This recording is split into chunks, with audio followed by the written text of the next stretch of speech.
বর্নার্ডো আয়োজনে প্রদান করা হয়েছে ব্র্যাক ব্যাংক সমকাল সাহিত্য পুরস্কার 2022। ব্র্যাক সমকাল সাহিত্য পুরস্কারের 12তম আসরে আজীবন সম্মাননা পেয়েছেন ভাষা সৈনিক, খ্যাতিমান গবেষক ও লেখক আহমদ রফিক।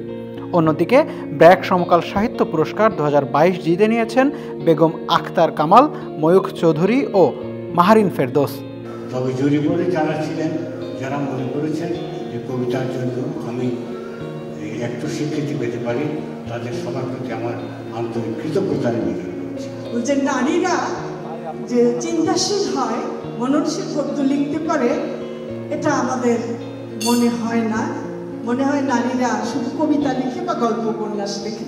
এবং আমাকে একজন বলেছিলেন, আপনি পুরুষের মতো গদ্য লিখেন। আমি খুব রাগ করেছিলাম। আমি বলেছিলাম যে আমি পুরুষের মতো লিখি না, আমি লেখকের মতো লিখি। আমাকে একজন লেখক বলা হোক, সেই লেখক কবিতা নিয়েই যেন আমি শেষ পর্যন্ত জীবনের শেষ দিন কাটাতে পারি। আমার আজকের এই পুরস্কার আমি সেই সব বাংলা ভাষাভাষী মানুষদের জন্য উৎসর্গ করতে চাই, যারা ভৌগোলিক দূরত্বকে অতিক্রম করে সকল সীমাবদ্ধতা কাটিয়ে বাংলা সাহিত্যের কাছে ফিরে আসছেন। শুক্রবার ঢাকার প্যান প্যাসিফিক সোনারগাঁও হোটেলে বর্নার্ডো আয়োজনে বিজয়ীদের নাম ঘোষণা করা হয়। অনুষ্ঠানে আজীবন সম্মাননা পাওয়া ভাষা সৈনিক, গবেষক ও লেখক আহমদ রফিক অভিব্যক্তি প্রকাশ করেন। অনেকবার বলা হয়েছে,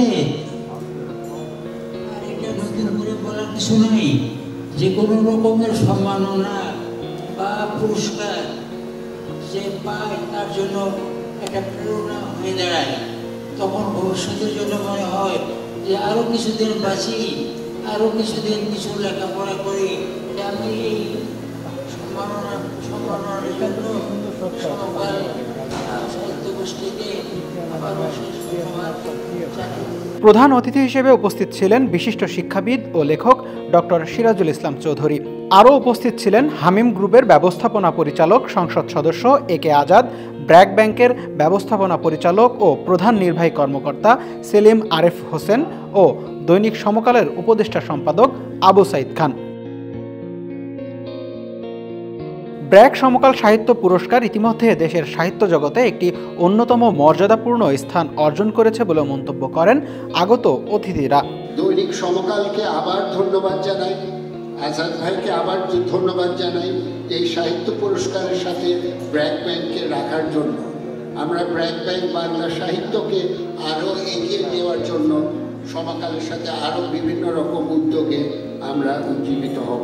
এখানে যারা আছেন, অনেক কথা সাহিত্যিক আছেন, লেখক আছেন এবং রাজনীতিবিদ আছেন, আপনাদেরকে যাতে আমরা ভবিষ্যতে নতুন প্রজন্ম সম্মান জানাতে পারে। আমরা শেষ দিন পর্যন্ত, যেটা রফিক সাহেব বলে গেলেন, ওনা কিন্তু ইন্টারভিউতে একটা কথা বলেছেন, আপনারা খেয়াল করেছেন নাকি না, আমরা দুনিয়াতে আসছি নেওয়ার জন্য না, দেওয়ার জন্য। আমরা দিয়ে যেতে চাই। তাই আপনারা যারা সমাজকে, দেশকে যারা দিয়েছেন, আপনাদেরকে আমরা সম্মানিত করব। ব্র্যাক ব্যাংক এবং সমকালকে ধন্যবাদ জানাবো। সাহিত্যের যেমন পাঠক দরকার, তেমনি সাহিত্যের পৃষ্ঠপোষক হতে দরকার।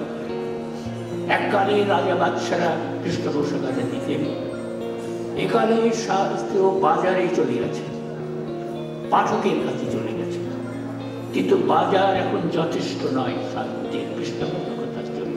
যারা এই কর্মযজ্ঞে যুক্ত ছিলেন, বিশেষ করে এখানে ফাজুল লতিফ চৌধুরী আছেন, সেলিন আপা, খলিকুজ্জামান, ইলিয়াস, আনোয়ার হোসেন, তারা বিরাট কর্মযজ্ঞ সম্পন্ন করেছেন। তাদেরকে আমরা ধন্যবাদ জানাই, কৃতজ্ঞতা জানাই। আমরা কৃতজ্ঞতা জানাই আবারও ব্র্যাক ব্যাংকে, এখানে সেলিম, আরেফ হোসেন এবং যারা কর্তৃপক্ষ আছেন তাদেরকেও আমরা চাই। তিনি ইতিমধ্যেই বলেছেন যে আমরা সমকালের সঙ্গে আরও সামনে অগ্রসর হতে চাই। আমরাও চাই ব্র্যাক ব্যাংকের সঙ্গে আরও নতুন কার্যক্রম, শিক্ষা সংস্কৃতির ধারাকে এগিয়ে নিয়ে যাওয়ার কার্যক্রমে আমরাও যুক্ত হতে চাই। এবারে 3 শ্রেণীতে 526টি বই জমা পড়েছিল। কথাসাহিত্যিক সেলিনা হোসেন, কবি আবিদ আনোয়ার, গবেষক ও প্রাবন্ধিক ডক্টর ফয়জুল লতিফ চৌধুরী এবং প্রাবন্ধিক ও অনুবাদক খালিকুজ্জামান ইলিয়াসের সমন্বয়ে গঠিত জুরি বোর্ড 2022 সালের প্রকাশিত সেরা 3টি বই নির্বাচন করেন। সাইমন মুবিন পল্লব, সমকাল, ঢাকা।